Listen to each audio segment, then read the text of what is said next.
于原，你是不是喜欢我？回寝室的路上，孟玉突然停下脚步问我。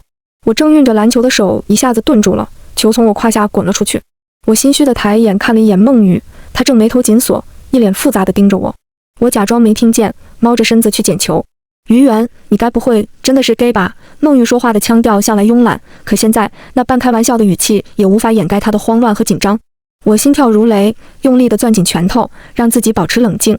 隐藏了多年的秘密，现在却被喜欢的人摊在明面上说出来，这他爹的要怎么淡定？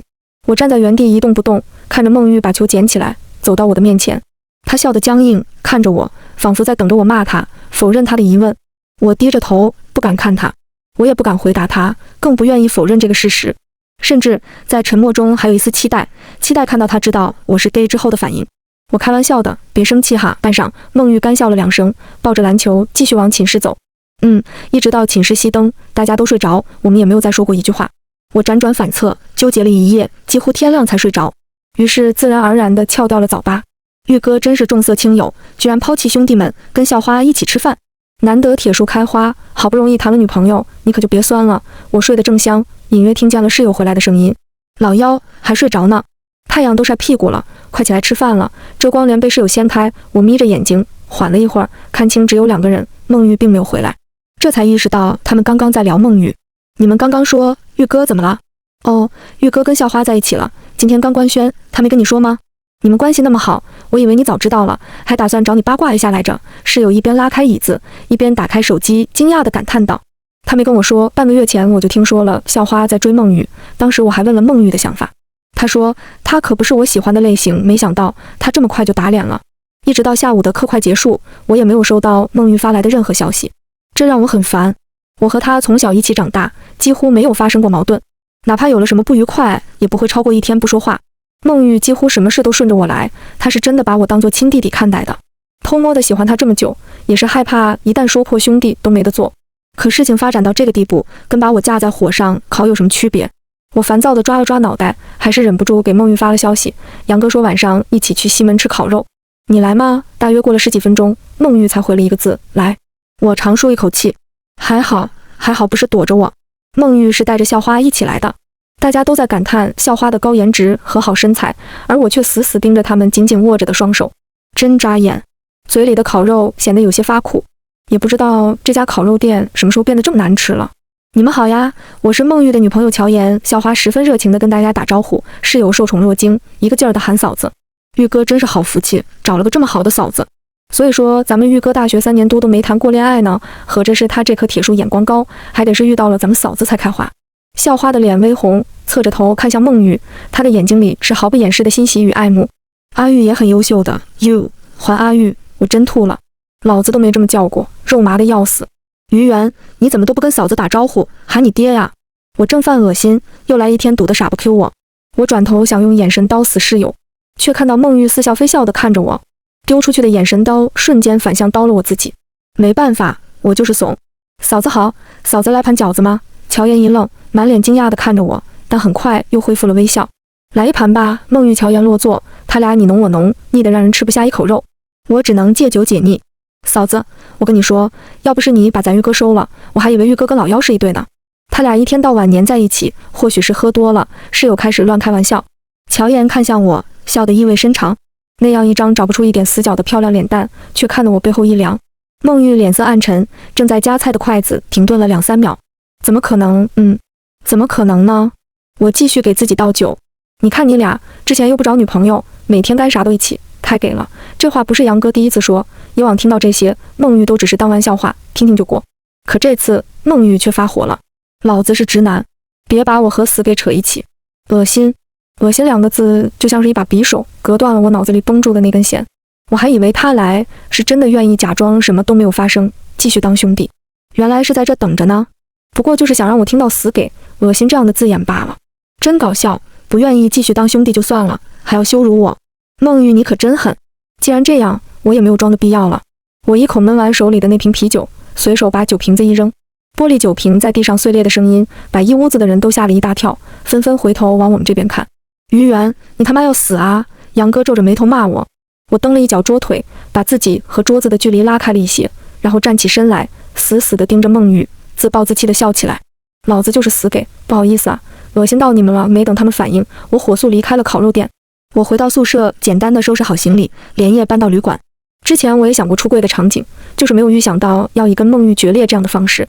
毕竟她是除了我妈以外，对我来说最重要的人。我和孟玉从小都是一栋楼里的邻居，我家住6楼，她家在4楼。15岁之前，我们两家几乎没有什么交集。那时我妈刚谈了个新男朋友，我不愿意回家看她和那个男人卿卿我我，就总是在小区附近的网吧里看人打游戏。突然有一天，孟玉在网吧门口堵住了我，别老在网吧待着，要是没地方去，就跟我回家吧，或许是经常能碰见。我对她突如其来的邀约也并没有十分惊讶，整栋楼都知道我们家是个什么情况，她自然也不例外。不用了，网吧待着挺好的，楼里的邻居说的闲话我不是没有听到过，在他们看来，我不过是个没有固定爹的可怜孩子。尽管我不认同他们的说法，但也不愿意面对他们异样的眼光。我爸做饭挺好吃的，就跟我回家呗。最后，我被孟玉半拖半拽地带回了他家。出乎意料，他的家人对我都十分友善，就连他6岁的妹妹也愿意跟我分享他的玩具。在那之后，我就成了孟玉家的常客。用他的话来说，他把我捡回他家，我们是半个家人，我得叫他一声哥。在看到有女生跟他表白之前，我也确实一直这样认为。直到那个时候，我才发现自己对孟玉有了异样的心思。这个秘密我隐藏了5年，我宁可把自己憋死，也不愿意跟孟玉闹掰。可现在不止闹掰了，还让他恶心。我在学校附近找了套1室户，打算先将就一阵子。没办法，要不是还有1年才毕业，我一定滚得远远的，省得互相膈应。搬出去后，室友们也都十分默契的，没有来问我情况。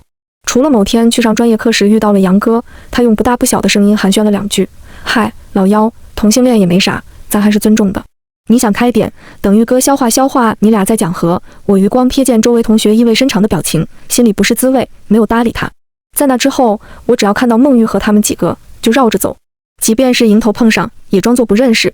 因为不住校，我结交了几个隔壁艺术学院的球搭子，换了场地和一起打球的人，也确实让我心情好了不少。原本和他们约了这周5在他们学校打球，可好巧不巧，正好遇上他们学校篮球队和我们学校的友谊赛。更不巧的是，孟玉也在。孟玉穿着蓝色球衣在场上做着准备，裸露在外的手臂肌肉线条一览无余。不得不说，孟玉又高又帅，五官立体，轮廓分明，加上平时又爱运动，身体肌肉线条也堪比雕塑。无论我看多少次，依然会感慨他长得可真牛逼。看着场外的女生盯着孟玉窃窃私语，然后抱作一团笑得害羞，我就知道他们一定也这么觉得。我们几个都没进校队，今天自然是上不了场，只能找了处不起眼的地方坐下，在这凑个热闹。球赛进行得很激烈，孟玉是小前锋的位置，他就像一匹脱缰的野马，在场上肆意奔跑进球。他的气场压得对方连连败退，苦苦防守。嘿，你们学校这个3号位挺牛啊，你认识吗？我正看得心中激昂，突然被坐我旁边的小胖打断。当然不认识，还好我杀得快，差一点就漏了。如果换做以前，我一定会特骄傲地跟他们炫耀，那是我兄弟。现在可比一声哨响，上半场结束。一直没有看到人影的校花不知道从哪个角落跑了出来，给孟玉送水擦汗。这大神有女朋友了呀？那完了，咱们学校又有不少少女要伤心喽。小胖拱着我的肩膀，一脸八卦。恍惚间，孟玉似乎往我这边扫了一眼，我背后一僵，祈祷他没看到我。这比赛我是一点也不想看了。刚起身，下半场就开始了。无奈我又被按回了座位。比赛再次开场，孟玉的状态显然有些不对，好几次失误导致被抢了球，和上半场驰骋球场的样子判若两人。嘿，这老哥是瞧不起咱们学校呢？还能不能认真打了？小胖也看出来了孟玉的不对劲，刚刚对他的欣赏之情骤然减半。一直到比赛尾声，孟玉才找回状态，勉强将比分追平。这哥们刚才是故意的吧？孟玉是不是故意的我不知道，我只知道我该溜了，因为我清楚地看到，在投了最后一个球之后，他十分精准地朝着我飞了个眼刀，那眼神只透露了3个字：你完了。有毛病吧他？行，惹不起，我还躲不起吗？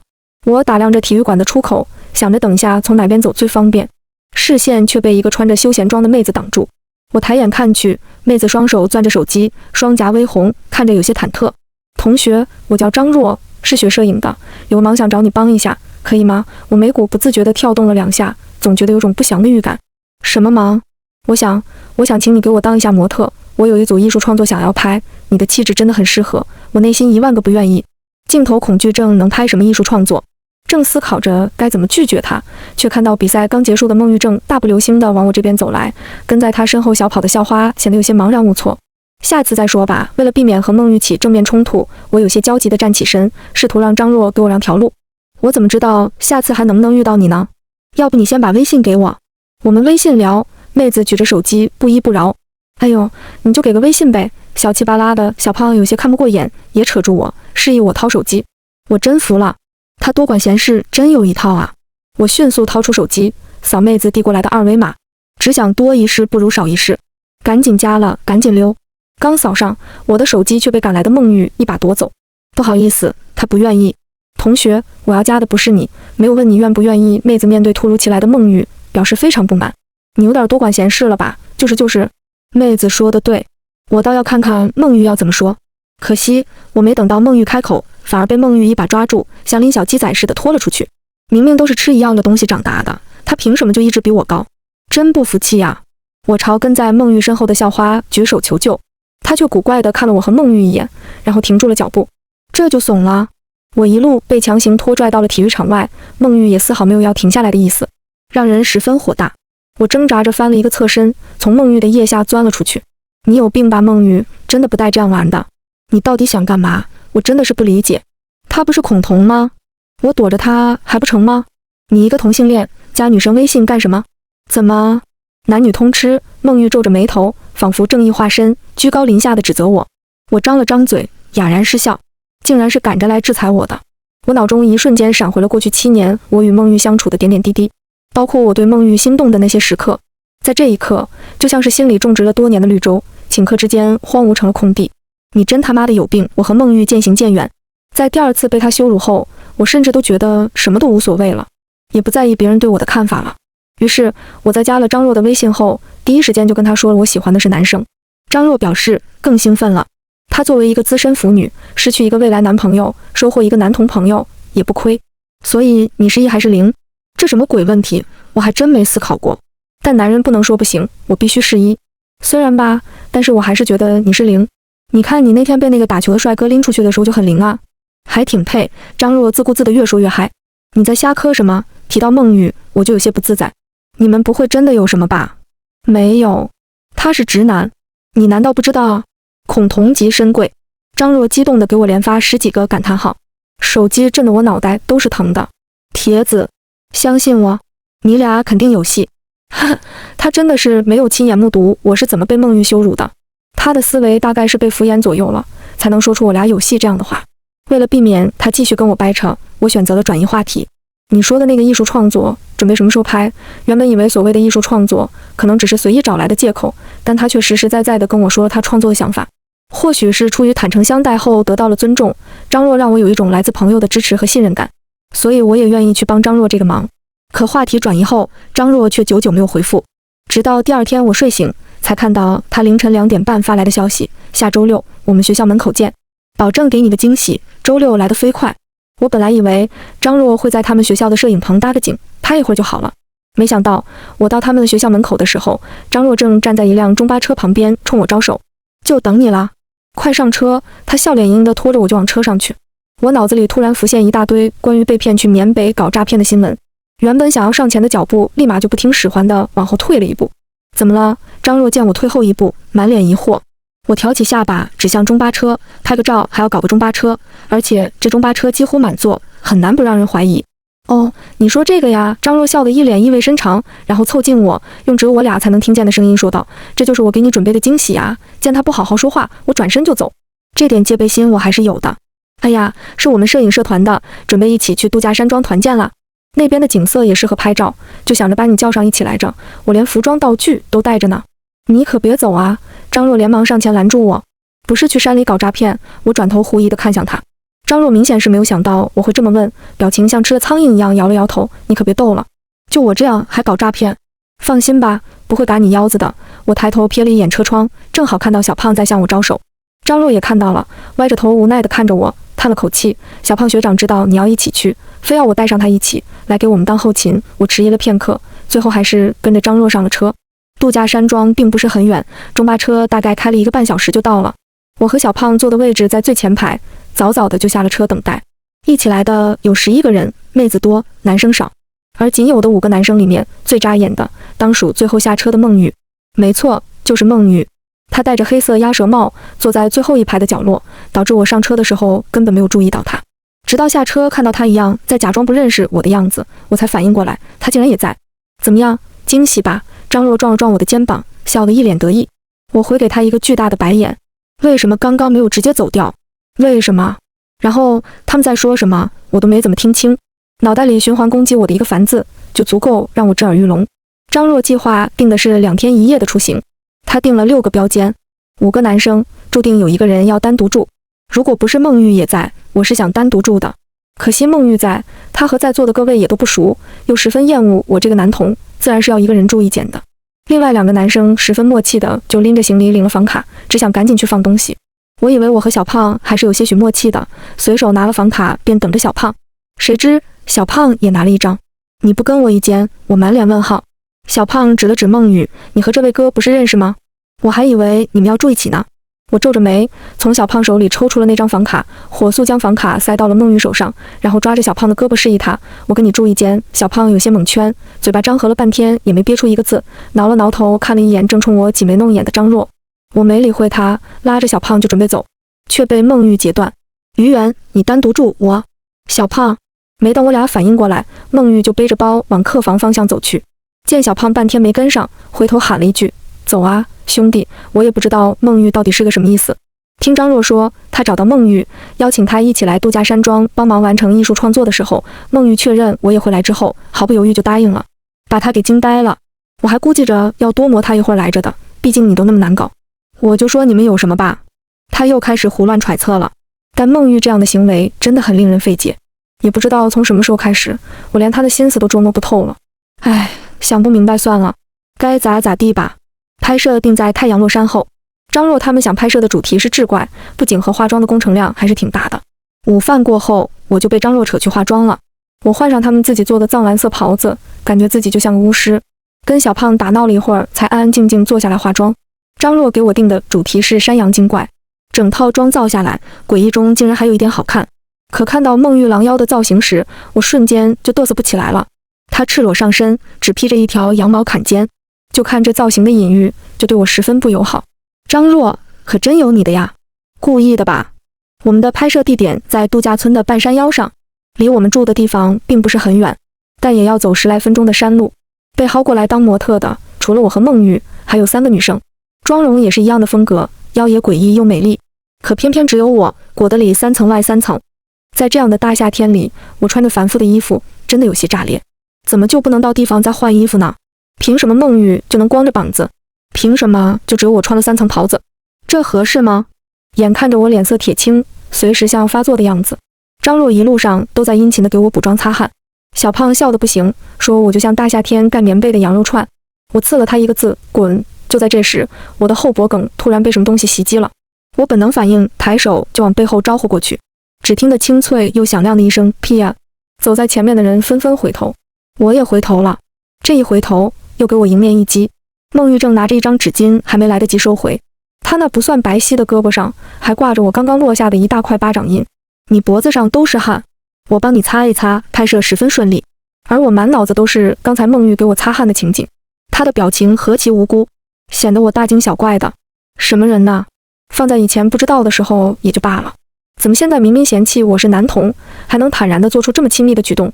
他就不怕我贼心不死，反过来纠缠他？还好我定力十足，随他怎么勾引我，我都能看透本质，坚守住不去犯贱。于元，你简直就是阳怪本怪。看你那茫然的小眼神，淡漠又纠结的小表情，还说你镜头恐惧，完全没看出来啊。张若拿着相机，兴奋地跟我分享刚刚的拍摄成果。我尬笑着点头回应了2声。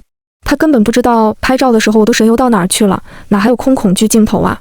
在跟张若确定我的拍摄结束后，我火速摘了假发套，把那汗湿了的厚袍子从身上扒了下来，二话不说就往酒店里冲。身上的汗如雨落，我现在急需冲个澡，凉快凉快。没走几步，就听到张若在我身后大声提醒：一会儿晚上我们在湖边搞烧烤，你好了记得来啊，真麻烦。由于晚上急着拍照，晚饭并没有吃多少，肚子真有点饿了。虽然不情愿，但也跟他们集合了。毕竟谁也没办法拒绝午夜烧烤，只不过没有办法拒绝烧烤的后果就是孟玉喝多了。本来他喝多了也没什么，可是他喝多了，一直在用他的胳膊勒住我的脖子，鬼哭狼嚎。你干啥躲着你大哥我？咱俩不是说好要当一辈子兄弟吗？于远，你别躲着我呀！你还把我拉黑了，我们不是家人吗？我深知不能跟一个喝大了的人斤斤计较，但也十分尴尬。他酒量向来不好，高中毕业那会儿，他在同学聚会上喝了一瓶啤酒，就非要拉着我去海边沙滩骑自行车。我真服了，沙滩那种地方一踩一个坑，骑什么自行车？最后他边骑边摔，硬是把自己给摔清醒了才回家。这么多年也没一点长进。我和小胖扶着他，想让他赶紧回房间休息，他却一把推开小胖，死活赖着我。没办法，我只能把他拖回我房间。他这样要是还跟小胖一个房间，估计小胖有得罪受。我找服务员要了解酒茶，强塞硬灌才让他喝下。本来想等他睡下就去小胖房里休息，可他这样我又实在放心不下，只能坐在床上抠脚，看他什么时候醒，让他自己回去。孟玉睡得很沉，直到我抠完脚又冲了个澡，玩手机玩到睡着，他也没醒。或许是这边烧烤不是很干净，半夜的时候我肚子痛醒了，迷迷糊糊的正准备下床上厕所，一睁眼却看到孟玉那张脸正贴在我床头，吓得我差点又出拳。还好睡着的时候还留了盏灯，让他看起来不是那么惊悚。你有病吧？大半夜不睡觉坐在地上看我干什么呀？我真的抓狂。明明我才是男同，明明是我喜欢他，我都还没变态，怎么孟玉先变态了？对不起，于媛，我之前不该那么说，我真的没有觉得你恶心，我只是觉得我们是兄弟呀，怎么能？对不起。面对孟玉突如其来的道歉，我有些惊讶，但更多的是难受。我能喜欢孟玉这么多年，很大一部分原因大概就是他总能理解我，无条件站在我这一边，即便有争执，他也总会来哄着我开心。我太精神依赖他了，所以当他站在我的对立面的时候，我甚至还有一些高兴，毕竟这样我就可以找个借口不那么喜欢他了。可他现在又，算我倒霉吧。没事，我伸手想把孟玉拉起来，他却自己站了起来，昏暗的灯光晃着他的眼睛，看起来有些湿润。于媛，我们还是好兄弟吧。我愣住，但仅仅只愣了3秒钟，就敌不过强烈的示意，我拔腿直奔厕所，却被孟玉一把扯住了胳膊。他可怜巴巴地看着我，我知道他在等我的回答，可我真的快忍不住了。等我拉完屎再说。你说了再拉？你不都说了吗？一辈子的好兄弟，我和孟玉看似和解了，可我始终没法再像从前那样和他毫无芥蒂的亲密无间。毕竟他是直男，没法回应我除了兄弟以外的感情。那就这样吧。中巴车停在张若他们的学校门口，孟玉说想去我租的房子看看，想知道我自己一个人过得怎么样。我推脱无效，只好答应。刚走到我们学校门口，却看到了校花迎面走来，不知道是不是孟玉喊她来的。校花跟前2次见面时很不一样，原本明艳清纯的模样，此刻却笼罩了一股莫名的攻击性。哟，这么快就和好啦？孟玉神色有些尴尬，有点紧张地看了我一眼。我跟乔岩还有点事，要不你先回去。乔岩听到后扑哧一下笑出了声，还怕你好兄弟知道啊？他刻意强调了兄弟2个字，总给人一种阴阳怪气的不适感。我没兴趣继续听他俩后面的对峙，打过招呼就匆匆离开了。我不知道他们之间究竟发生了什么，或许是乔岩恐同，所以看到我和孟玉和好总是有些膈应的。这么说来也是合理的，如果乔岩恐同，那么孟玉跟乔岩交往自然也是要站在他那一边的。所以之前针对我的种种只是为了哄乔岩，虽然这个说法听起来太牵强，可似乎又没什么不对。毕竟刚谈恋爱的男人脑子里只有媳妇没有兄弟。但无论是什么原因，我都不希望他俩的感情扯到我。如果乔岩被我出柜那天吓到，不乐意孟玉和我多有接触，那我躲远一点就好了。反正我也打算毕业后就去 H 市跟孟玉和好，也许在我心里也是为了在离开之前能够坦荡地跟他好好告别。在那之后，关于他我也没什么好遗憾的了。我和孟玉又恢复了去度假山庄之前的疏离，虽然好几次我都想若无其事地找他打球，可想了想又觉得还是算了，也许现在这样就是最好的结果。反正我的生活现在被张若折腾的也十分有意思。比如在听完我和孟玉的完整版八卦后，他最近一直在缠着我，求我带他去 gay 吧开开眼。笑死，我都没去过。什么叫带他开开眼？我也很需要开眼的好吗？总不能在一棵直的都不带一点弯的树上吊死吧。我俩搜罗了一圈安全指数比较高的 gay 吧，周5晚上直奔那家店。这家店名也十分简单粗暴，不值得。张若指着店名对着我笑了半天，真有你的呀，这店找得好啊，这在教育你呢。值得不值得？不值得才能在这里有所得。我点头表示同意。酒吧里有些拥挤，灯光幽暗暧昧，音乐节奏强烈，我并不是很喜欢这种氛围，于是领着张若在吧台拿了2杯酒，就找了个角落待着。张若和我不同，他一进来就像到了快乐老家，一会儿对着裸露上半身的 dancer 流哈喇子，一会儿看着互相拥抱着的男人们捂嘴尖叫。我好快乐。张若举着酒杯跟着音乐蹦跶，蹦跶完了又开始晃我的胳膊，晃得我人都要晕了。这是我第一次直观地感受到同性之间荷尔蒙的传递，他们大胆张扬，肆无忌惮地和同性拥抱接吻。比起我从前对孟玉隐晦的爱意，这里的更加凶猛赤裸，每一幕看得我都心惊肉跳，却又挪不开眼。帅哥，能要个联系方式吗？没有想到我们已经坐在很不起眼的角落里了，还是有人过来了。搭讪的男生和我差不多高，看着却比我壮实不少。平寸头下是一双极明亮的双眼，看起来阳光开朗、清澈又热情。他让我想到了15岁时刚遇到孟玉的模样，某一方面似乎比孟玉更有张力。虽然很有吸引力，可我的直觉告诉我，我们不合适。不好意思哈，我们撞号了。我举着酒杯，笑着婉拒了他。听到这句话，张若秒回头，看看我，又看看搭讪男。你确定？我翻了个白眼。2个一不就是撞号了？老子还没谈过恋爱，是1是0还不能由自己说了算。我可以为你做1。搭讪男开了口，这回轮到我震惊。原本还有一点好感，在他这句话后，瞬间烟消云散。张若笑得前俯后仰，笑着笑着却开始拼命揉眼睛。你眼睛不舒服啊？我仔细回想了一下，自己没有带眼药水，即便是他眼睛不舒服，我也爱莫能助。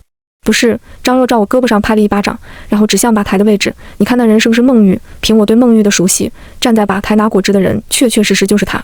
这简直比我在同志吧看到异性恋当场大喊异性恋万岁还要炸裂。你不是说孟玉是直的吗？他可能是被哪个男童鬼魂附身了吧？我坚信。那是不是必须的？得解救一下他。我放下酒杯，不带丝毫犹豫就冲向了孟玉。孟玉转头看到了我，眼神又惊又恐。这很不妙啊，他一定很危险。我大步上前，拼命缩短我和他之间的位置，可孟玉掉头就跑。果然是见鬼了。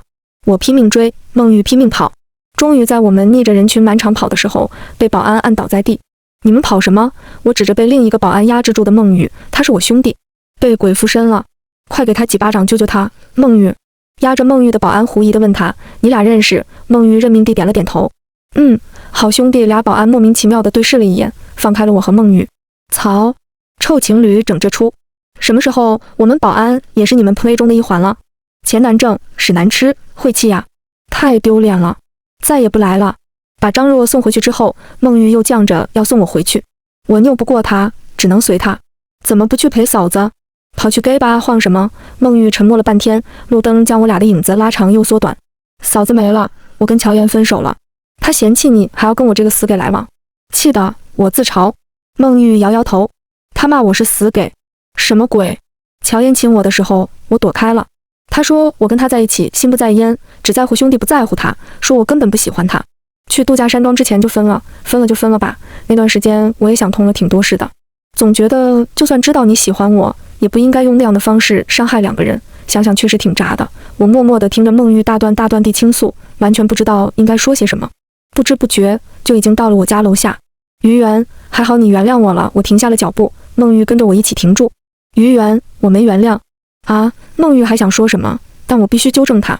我没原谅你，孟玉，我确实喜欢你，所以你对我的伤害比别人更深刻，更让我痛苦。其实我一直以为，就算你知道了我这个秘密，看在我们多年兄弟的份上，至少也不会反应那么大地说我恶心，质疑我的人品。我们永远是兄弟，这没错。作为兄弟，我接受你的道歉。可作为一个对你有着多种感情的人，我没法原谅你对我的伤害。我一口气吐完心中不满，路边的路灯暗了下去，孟玉眼里的光也变得暗淡。对不起。你真的不用再说对不起了。我说了，我接受你的道歉。我深呼一口气，看着孟玉沮丧的样子，也不忍再多说什么，只能劝他，你回去吧。孟玉没有走，依然固执地跟我在昏暗的路灯下僵持着。他攥着拳头，仿佛下了天大的决心。乔岩跟我分手的时候说，我明明看你的眼神都不对，明明那么在意你，却还是要做出伤害你的举动，只是因为我害怕。他说我才是死给，又胆小又懦弱，不及你的一丁点坦荡和勇敢，所以我在心里咒骂了无数遍，他真该死，却仍然压制不住我强烈又快速的心跳声。刚开始我不信乔岩说的，所以我才跟着你去了度假山庄，想要跟自己证明我俩就是单纯的兄弟情。但是我失败了。那天晚上我就明白了，有问题的是我呀，我真该死啊！我看着他微微泛红的眼眶，克制不住的微微张开了唇，深呼了一口气。回来的时候，我不让乔岩跟你多接触，也是因为我害怕，我还是不相信，我们明明是兄弟，我怎么能对你有这种龌龊心思？所以我就去了 gay 吧，想要看看自己到底是不是真的。可我看着那些拥吻的男人们，竟然一点也不觉得恶心，甚至满脑子都是你，于媛，我们能不能试试？我愣住，孟玉的表白让我猝不及防。尽管曾经无数次幻想过这一幕，可此刻的我看着狼狈的他，却只有一丝报复的快感。妈的，老子喜欢你那么久，你怎么对老子的？怎么你一觉醒同志基因，我就得顺着你了？笑死人了！不能，老子就是这么硬气。孟玉耷拉着脑袋，就像一只从垃圾桶里出来没有找到食物的小狗，满眼委屈地看着我。你不是直男吗？你不是恐同吗？哈哈哈！看着他快哭的样子，我忍不住大笑出声。合着恐你自己呢？孟玉点了点头。我恐我自己，但我喜欢你。别给我倒油！我嘴里泛着恶心，心里竟然有一丝丝得意。好家伙，局势就这么反过来了，这我不得把他虐个10次8次的。至于等我出了这口恶气再说吧。孟玉的于媛观察日记，第一次见到于媛是在8岁那年的夏天。于媛站在他妈妈身后，啃着一根巧克力雪糕，吃得满脸都是。虽然脏兮兮，但是他的眼睛就像小鹿一样，滴溜滴溜地打量着周围的一切，挺可爱的。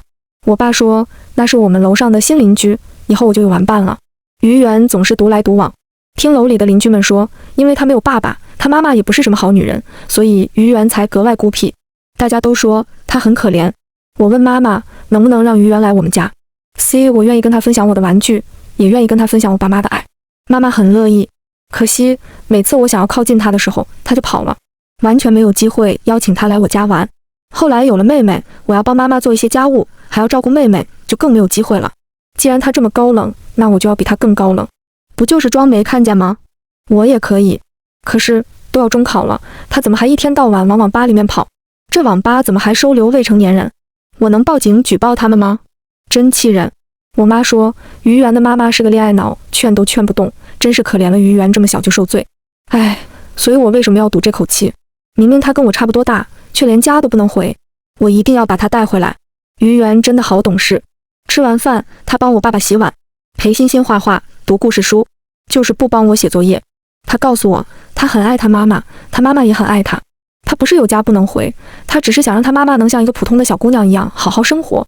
她也没有办法理解为什么大家都在误解她的妈妈，但她说她妈妈觉得没有关系，日子都是过给自己的，别人说什么不重要。我觉得她妈妈说的挺对的。于媛和他们班同学打架了，老师要请家长，可是她妈妈没时间去。我比她大几个月，充当一下她的家长应该也没关系吧。我偷偷问于媛打赢了还是打输了。他瞪着他的小鹿眼，恶狠狠地说，我怎么可能输？那就好，没挨欺负。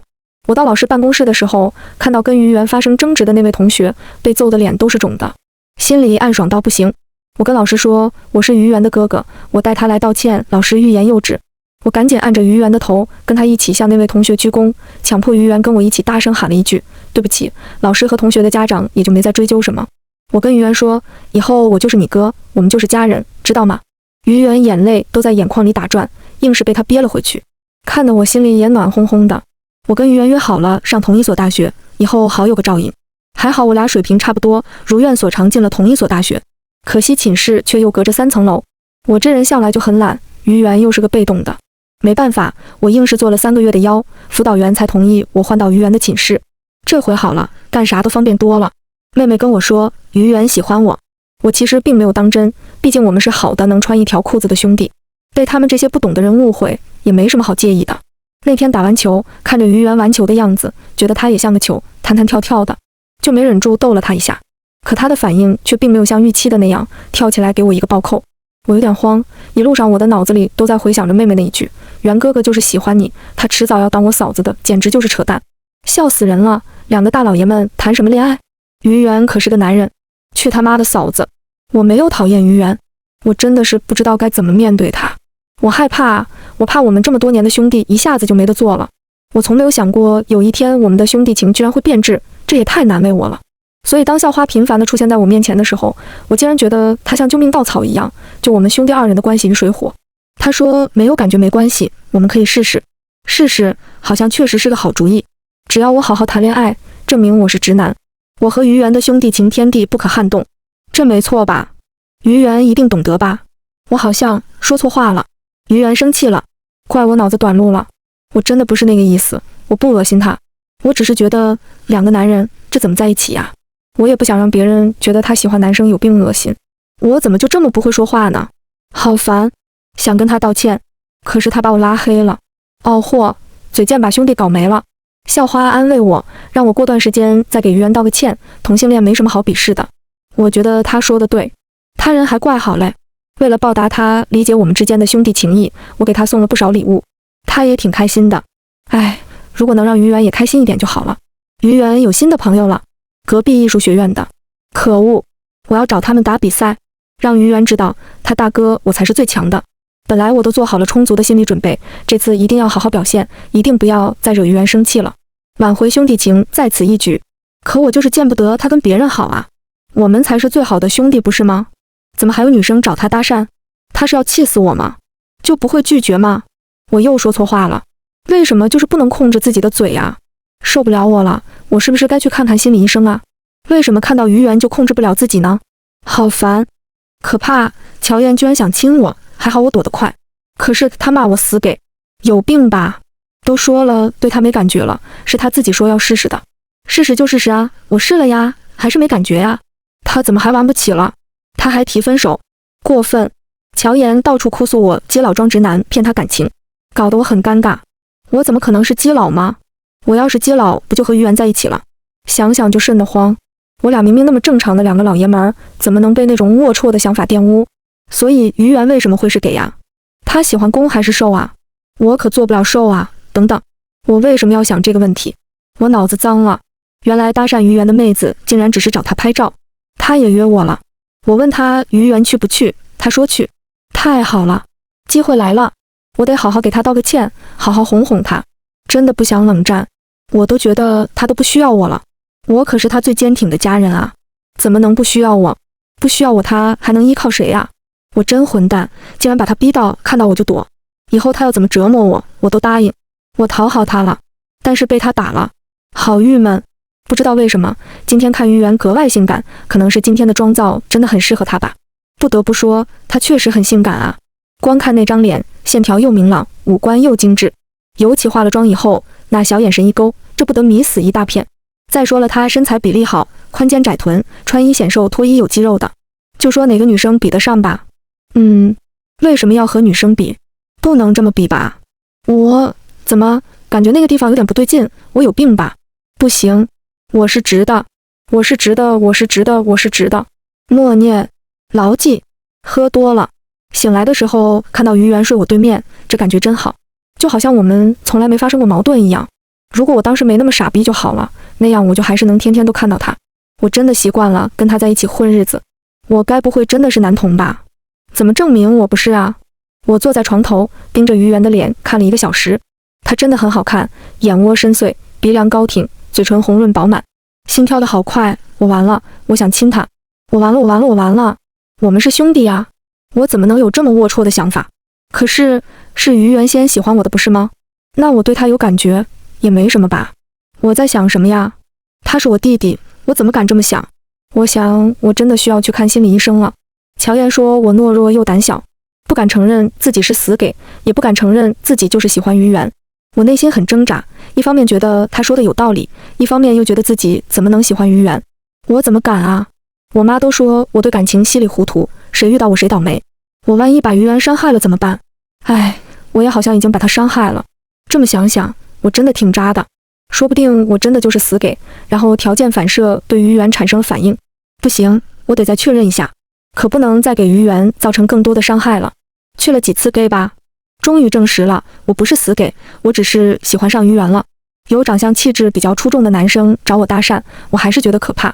原来我真的只是对于源有那样的感觉，在 gay 吧被于源抓包了，真丢脸。我一时没忍住，向于源表白了。其实我也知道，我这样的转换来得太突然，于源一定接受不了，他肯定觉得我有病，笑话我就笑话我吧，反正都是我自己做来的。我给妹妹发消息，问她还想不想要于源当她嫂子，结果我妈给我打了个电话，问我是不是开窍了。行吧，我也是服了这对母女了。别人家的妈都是，你要出柜我就打断你的腿，我妈直接，你要是敢欺负于源，我弄死你。感谢我妈我妹帮我一起哄于源，她对我的态度终于稍微有了一点缓和。于源终究还是嘴硬心软，松口了。他说试试可以，但他要做1。说实话，我不太明白一是什么，是要做我的唯一吗？那当然可以了，但这个事实，我一定努力让它变成绝对。我发誓，以后绝对不三心二意，认清自己的内心，忠于于原。于原高兴坏了，真好，好久没看到过他这么开心了。周末于原让我去他家吃火锅，他终于让我进他租的房子了。每次到楼下，他就把我赶回去了。他终于同意我上楼了，开心。夏天在空调房里跟喜欢的人一起吃火锅，果然很快乐，只是熏得身上一股味。于原不让我抱他，本来我还有些沮丧，但于原问我要不要一起洗澡，这也是可以的吗？我还是让于原先去了，毕竟我还不知道两个男生要怎么啊。上网疯狂搜了一波，真是大涨知识啊！一会儿我一定要注意，不要伤了于原，要小心，要温柔。于原又生气了，他红着眼眶问我，不是说好让他做一的吗？我也有些委屈，回答他，是啊，你永远是我的唯一。又被于原揍了，可是他刚刚明明也很享受啊，我是不是太直男了？怎么才能让他一直都开开心心啊？是不是我不够行？要再来一遍？晚安。